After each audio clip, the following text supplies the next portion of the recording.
பாஜகவோட கூட்டணியில் இருந்தபோது பேசாமல் இருந்த எதிர்க்கட்சி தலைவர் அவர்கள் இப்பொழுதாவது பேசுகிறாரே என்ற அளவில் ஆறுதல் தருகிறது.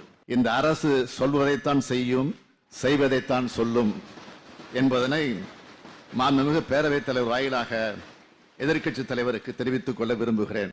மாண்புமிகு பேரவைத் தலைவர் அவர்களே, இவை அனைத்தும் கடுமையான நிதி நெருக்கடிக்கு இடையிலே சாதிக்கப்பட்டவை. மாநிலங்களவை மாற்றாந்தாய் மனப்பான்மையோடு நடத்தும் ஒன்றிய அரசின் தவறான கொள்கைகளை நான் அதிகம் விவரிக்க தேவையில்லை, விரும்பவும் இல்லை. மாநில முதலமைச்சர்களே டெல்லிக்கு வந்து போராட்டம் நடத்தும் அவலத்தை பார்க்கிறோம். நாம் 2 பெரிய இயற்கை பேரிடரை சந்தித்தோம். அதற்கு கூட நிவாரணத் தொகை தரவில்லை.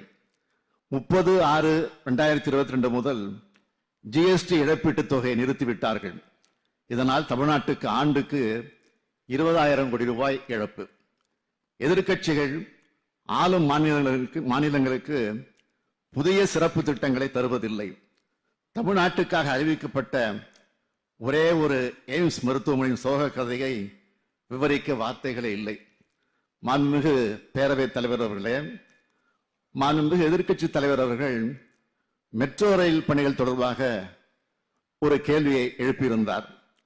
மெட்ரோ ரயில் வேண்டாம் என்று கூறி மோனோ ரயிலுக்கு குடிபிடித்தவர்கள் இன்று மெட்ரோ ரயிலுக்கு வந்திருப்பதில் நான் உள்ளபடியே மகிழ்ச்சி அடைகிறேன். மெட்ரோ ரயில் 2ஆம் கட்ட பணிகளுக்கு உங்களது ஆட்சி காலத்தில் அடிக்கல் நாட்டப்பட்டிருந்தாலும் அதனை செயல்படுத்துவதற்கு நீங்கள் ஆட்சியில் இருந்த வரை முனைப்பு காட்டவில்லை. எங்களது ஆட்சி பொறுப்பேற்ற பிறகுதான் பணி ஆணைகள் வழங்கப்பட்டது, ஒப்பந்தங்கள் போடப்பட்டது, அனைத்து பணிகளும் தொடங்கப்பட்டது.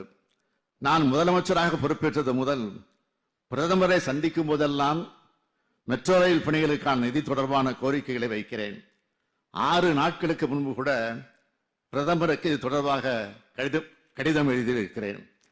இதற்கான ஒன்றிய அரசு நிதியை இதுவரை தராததால் இந்த முழு தொகையையும் மாநில அரசின் நிதியிலிருந்தும் மாநில அரசு வழங்கும் கடனிலிருந்து மட்டுமே இதுவரை செலவிடப்பட்டுள்ளது.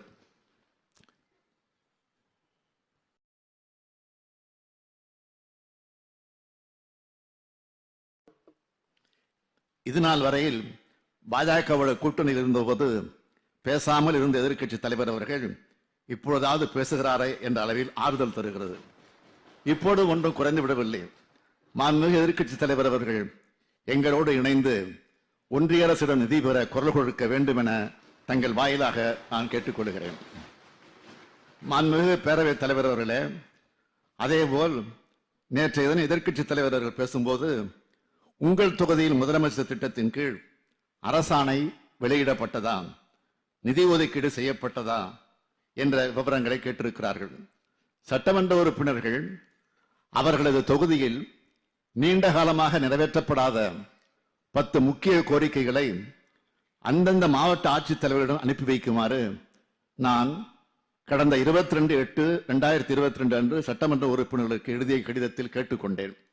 அதன் அடிப்படையில் பெறப்பட்ட பணிகள் 7/10/2023 அன்று எனது தலைமையில் நடைபெற்ற உயர்நிலை குழு கூட்டத்தில் தேர்வு செய்யப்பட்டது.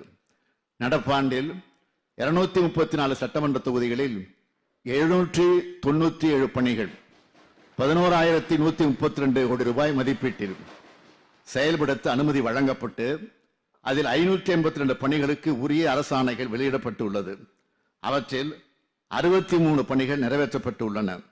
மீதமுள்ள பணிகள் நடைபெற்று வருகின்றன.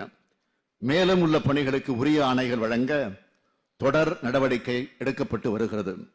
மாண்புமிகு எதிர்க்கட்சி தலைவர் அவர்கள் இத்திட்டத்தின் கீழ் அளித்திருக்கக்கூடிய அவர் தொகுதியின் கோரிக்கைகளில் 5 கோரிக்கைகள் நடப்பாண்டில் எடுத்துக் கொள்ளப்பட்டு அவற்றில் 3க்கு உரிய ஆணைகள் வெளியிடப்பட்டு அதில் ஒரு பணி முடிக்கப்பட்டுள்ளது.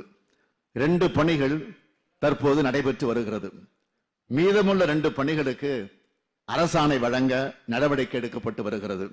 எனவே இந்த அரசு சொல்வதைத்தான் செய்யும், செய்வதைத்தான் சொல்லும் என்பதனை மாண்புமிகு பேரவைத் தலைவர் வாயிலாக எதிர்க்கட்சி தலைவருக்கு தெரிவித்துக் கொள்ள விரும்புகிறேன். பாதகம் செய்பவரை கண்டால் நாம் பயங்கொள்ளலாகாது பாப்பா, மோதி மிதித்து விடு பாப்பா, அவர் முகத்தில் உமிழ்ந்து விடு பாப்பா.